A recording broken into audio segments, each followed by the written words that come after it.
தன்னுடைய வாழ்க்கையிலே எப்படி வாழ வேண்டும் என்று அனைவருக்கும் காட்டிவிட்டு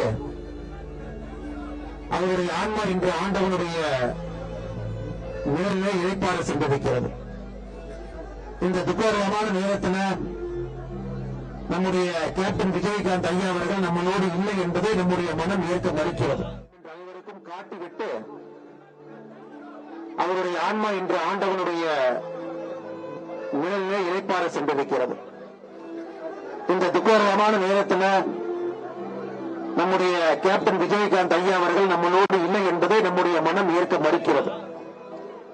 ஒரு சாதாரண குடும்பத்திலே சாதாரண மனிதனாக பிறந்து தென்னிந்திய சினிமாவிலே கோலோச்சி அரசியல் உலகத்திலே தமிழகத்தில் இரண்டு ஆளுமைகள் இருக்கும் பொழுது மக்கள் மூன்றாவதாக ஒரு தலைவருக்கு தன்னுடைய அன்பையும் அரவணைப்பையும் கொடுப்பார்கள் என்பதை நமக்கெல்லாம் காட்டி ஒரு அற்புதமான அரசியல் தலைவராக இருந்து தமிழகத்திலே ஒரு புதிய அரசியலுக்கு முயற்சி எடுத்து நம்முடைய பாரத பிரதமர் நரேந்திர மோடி ஐயாவுடைய அன்பை முழுமையாக பெற்று 2014 தேர்தலில் மோடி ஐயா அவர்கள் நம்முடைய பிரதம மந்திரி வேட்பாளராக இருந்த பொழுது தன்னுடைய முழு ஆதரவையும் கொடுத்து பிரதமரோடு நின்றவர் நம்முடைய கேப்டன் ஐயா.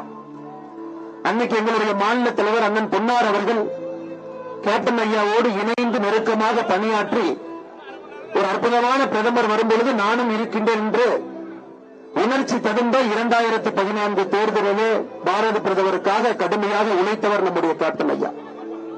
இன்று இந்த மீளா துயரத்தில் இருக்கக்கூடிய வேளையில நம்முடைய பாரத பிரதமர் நரேந்திர மோடி ஐயா அவர்கள் நம்முடைய உள்துறை அமைச்சர் திருமதி நிர்மலா சீதாராமன் அம்மா அவர்கள் இங்கே அனுப்பி வைத்திருக்கின்றார். நிர்மலா சீதாராமன் அம்மா அவர்கள் இங்கே வந்து கேப்டன் அவருடைய குடும்பத்தினரை சந்தித்து தன்னுடைய ஆழ்ந்த இரங்கலை வெளிப்படுத்தி லட்சக்கணக்கான தொண்டர்களுக்கெல்லாம் பாரதிய ஜனதா கட்சி சார்பாக நம்முடைய பாரத பிரதமர் நரேந்திர மோடி அவர்கள் சார்பாக தன்னுடைய இரங்கல்களை வெளிப்படுத்தியிருக்கின்றார்கள். இந்த நேரத்தில் நாங்கள் உங்களோடு இருக்கின்றோம், கேப்டனோடு இருக்கின்றோம். கேப்டன் அவர்கள் எங்கே இருந்தாலும் அவருடைய ஆன்மா தொடர்ந்து தமிழகத்தினுடைய அரசியலை வழிநடத்தும் என்கின்ற நம்பிக்கை எங்களுக்கு இருக்கு.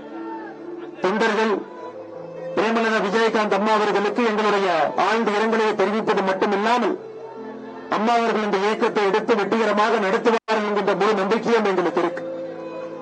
கேப்டன் அவருடைய 2 மகன்களுக்கும் அண்ணன் சுதீஷ் அவர்களுக்கும் கட்சியினுடைய எல்லா நிர்வாகிகளுக்கும் பாரதிய ஜனதா கட்சி சார்பாக எங்களுடைய ஆழ்ந்த இரங்கலை தெரிவித்துக் கொண்டு கேப்டன் ஐயாவுடைய புகழ் என்றும் ஓங்கி இருக்கும் என்பதில் நாங்கள் தெளிவாக இருக்கின்றோம். என்றும் உங்களோடு இருப்போம். ஓம் சாந்தி.